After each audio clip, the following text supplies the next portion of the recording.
and I do not want you to be participants with demons. You cannot drink the cup of the Lord and the cup of demons too. You cannot have a part in both the Lord's table and the table of demons. Are we trying to arouse the Lord's jealousy? Are we stronger than He? Everything is permissible, but not everything is beneficial. Everything is permissible, but not everything is constructive. Nobody should seek his own good, but the good of others. Eat anything sold in the meat market without raising questions of conscience, for the earth is the Lord's and everything in it. If some unbeliever invites you to a meal and you want to go, eat whatever is put before you without raising questions of conscience.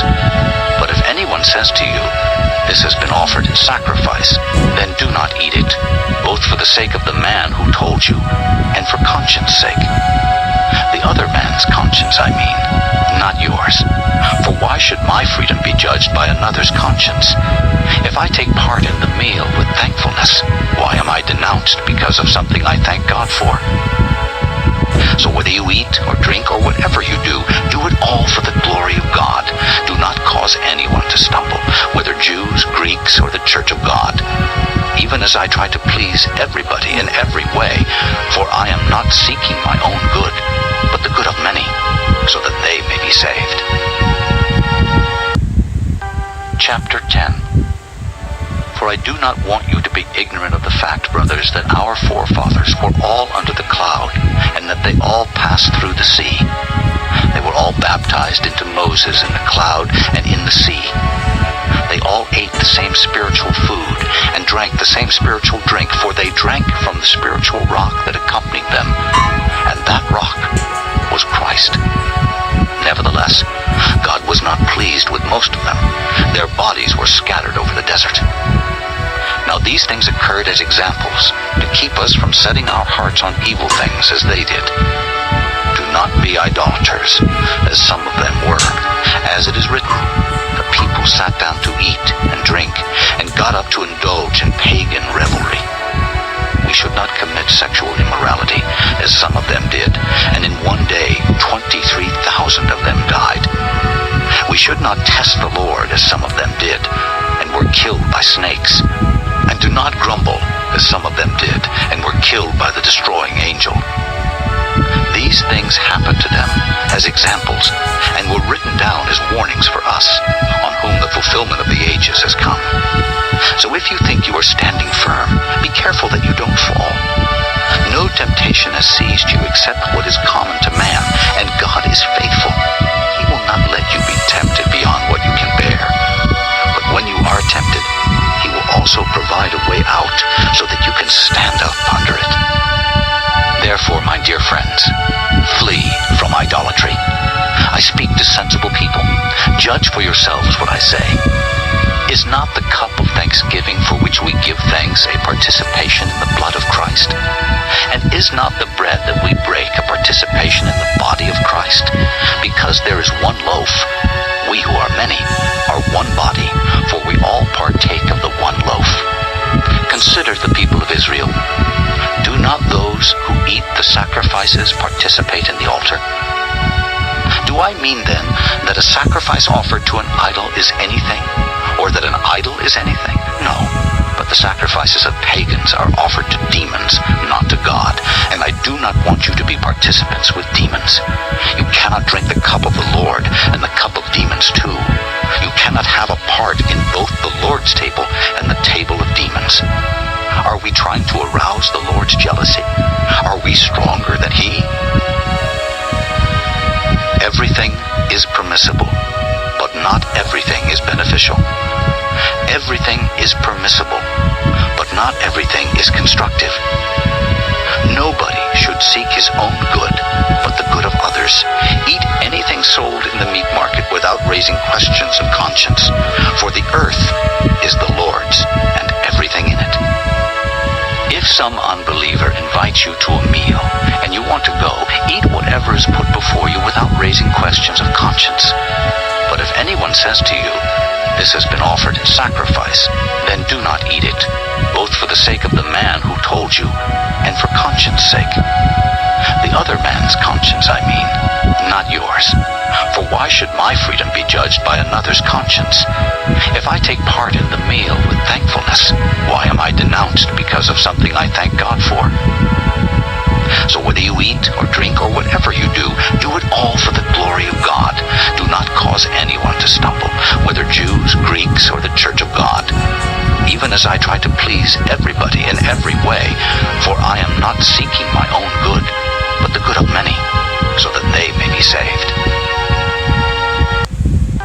Chapter 10. For I do not want you to be ignorant of the fact, brothers, that our forefathers were all under the cloud, and that they all passed through the sea. They were all baptized into Moses in the cloud and in the sea. They all ate the same spiritual food and drank the same spiritual drink, for they drank from the spiritual rock that accompanied them, and that rock was Christ. Nevertheless, God was not pleased with most of them. Their bodies were scattered over the desert. Now these things occurred as examples, to keep us from setting our hearts on evil things as they did. Do not be idolaters, as some of them were. As it is written, the people sat down to eat and drink, and got up to indulge in pagan revelry. We should not commit sexual immorality, as some of them did, and in one day 23,000 of them died. We should not test the Lord, as some of them did, and were killed by snakes.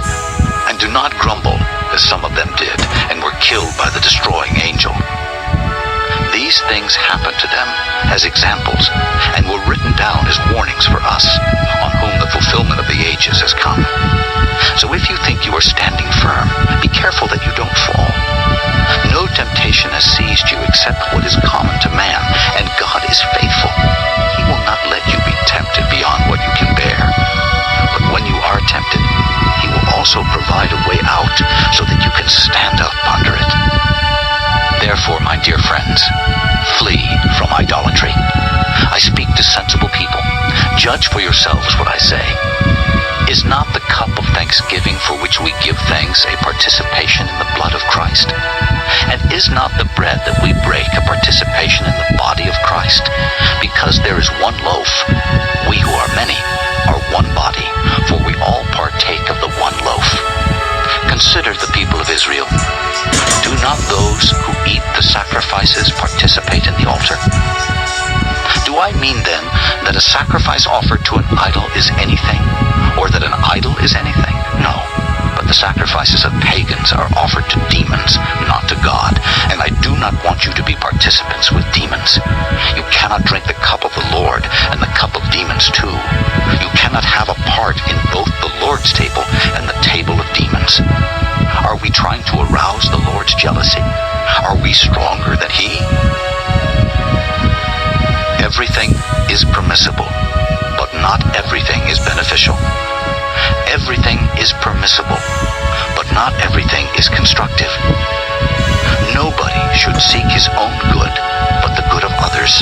Eat anything sold in the meat market without raising questions of conscience, for the earth is the Lord's, and everything in it.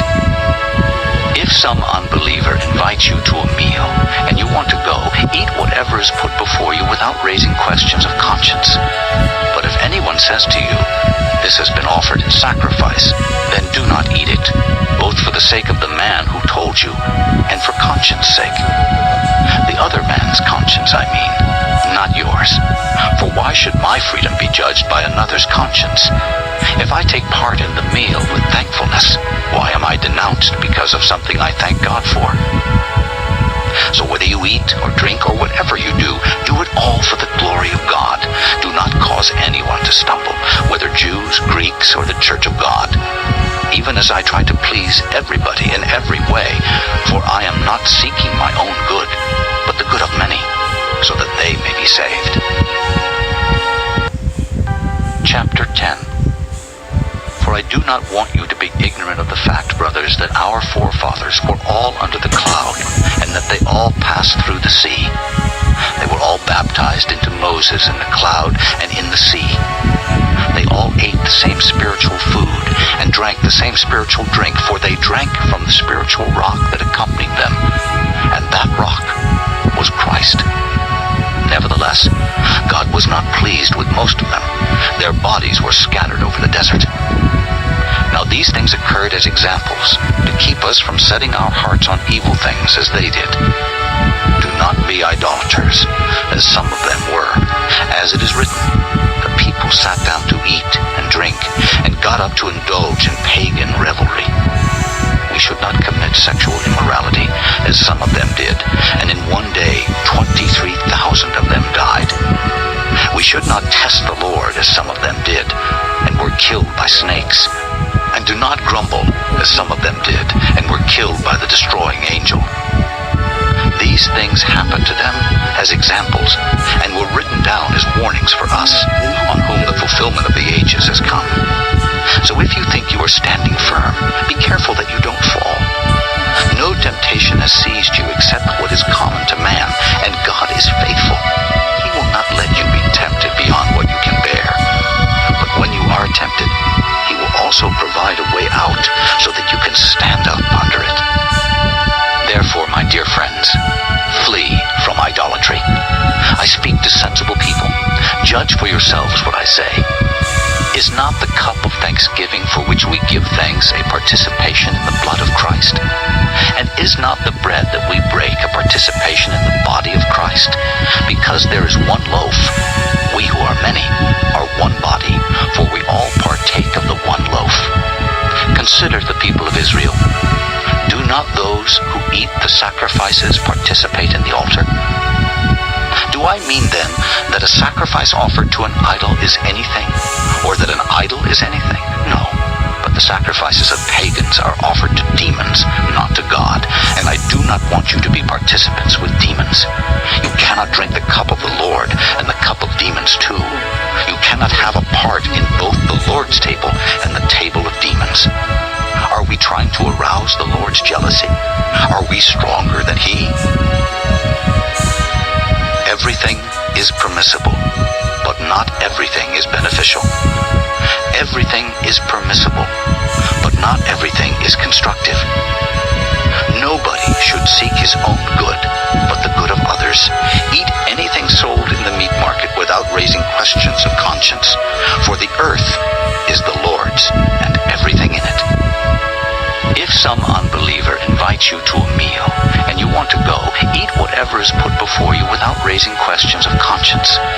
But if anyone says to you, "This has been offered in sacrifice," then do not eat it, both for the sake of the man who told you, and for conscience sake.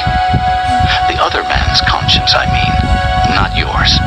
For why should my freedom be judged by another's conscience? If I take part in the meal with thankfulness, why am I denounced because of something I thank God for? So whether you eat or drink or whatever you do it all for the glory of God. Do not cause anyone to stumble, whether Jews, Greeks, or the church of God. Even as I try to please everybody in every way, for I am not seeking my own good, but the good of many, so that they may be saved. Chapter 10. For I do not want you to be ignorant of the fact, brothers, that our forefathers were all under the cloud,